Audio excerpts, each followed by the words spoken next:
Le grignotage nocturne, le moment de la journée où la cuisine devient le terrain de chasse de ton cerveau affamé et épuisé. Mais avant d'ouvrir le frigo pour la 10e fois la journée, laisse-moi te donner quelques conseils pour arrêter de grignoter autant après les repas. Pour cette vidéo, tu n'auras pas besoin de prendre de notes parce que je l'ai entièrement résumé sous la forme d'une carte mentale. Toutes les étapes pour l'obtenir sont juste ici. Et sur ce, moi je te dis let's go pour la vidéo.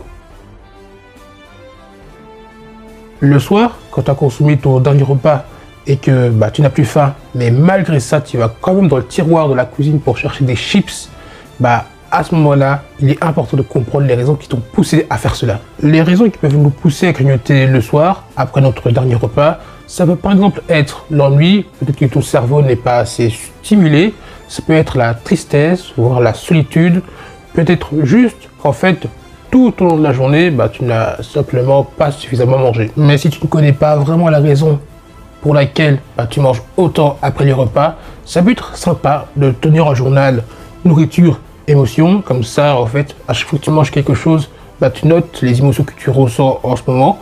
Comme ça pourrait te permettre de détecter les schémas qui se répètent et de briser ce cercle vicieux. Ou une autre solution, si tu as envie d'arrêter de grignoter le soir, tu pourrais par exemple te coucher plus tôt. Parce que forcément, si tu manges vers 19h30 et que tu continues à mater la télé jusqu'à minuit, à un moment, il ne faut pas s'étonner de commencer à avoir faim. Si tu as l'habitude de t'attaquer à ton frigo et à tes tiroirs la nuit, ce serait peut-être intéressant de créer une routine, un peu comme ces athlètes qui ont un programme où toutes les heures, ils mettent précisément ce qu'ils doivent faire, ce qu'ils doivent manger, etc., leurs entraînements, pour atteindre leur objectif. Dans notre cas, notre objectif, ce sera surtout d'éviter de vider toute la nourriture dans la maison. Aussi, d'éviter de prendre du poids inutilement. Donc, si tu as envie d'arrêter de grignoter le soir, ça pourrait être intéressant de se créer une routine de sommeil et une routine de repas, si je peux dire ça comme ça, parce que ça pourrait t'aider plus facilement à maintenir tes apports caloriques.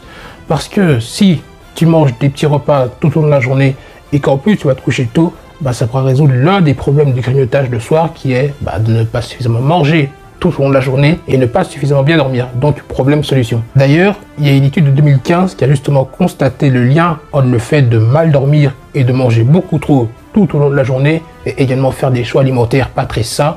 Donc si tu as envie d'éviter de finir ton stock de chocolat, essaye de faire comme un petit effort sur ton sommeil. Pour résumer, avoir une routine alimentaire et de sommeil comme ces athlètes de haut niveau, ça pourrait t'aider à réduire les excès de nourriture le soir et pourquoi pas même battre des records du monde ou au moins améliorer ta santé, ce qui serait déjà pas mal.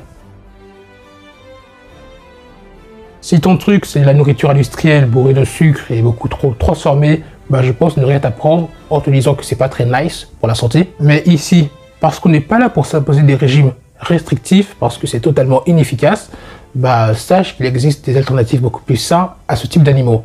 Parce que oui, c'est possible de bien manger sans forcément avoir besoin de nuire à sa santé. D'ailleurs, des recettes de repas sains, t'en as partout, sur YouTube, sur internet, dans les livres de cuisine. Perso, c'est comme ça que j'ai découvert quelques-uns de mes repas sains que je consomme personnellement. Donc je t'invite à faire tes propres recherches et du risque de ne pas le regretter. J'espère que cette vidéo t'aura plu, que toutes ces petites astuces pourront t'aider à arrêter de grignoter le soir. Si jamais ce type de contenu t'intéresse, j'en parle beaucoup plus souvent sur mon canal Telegram, le lien est en description. Et sur ce, moi je te dis à la prochaine et prends soin de toi.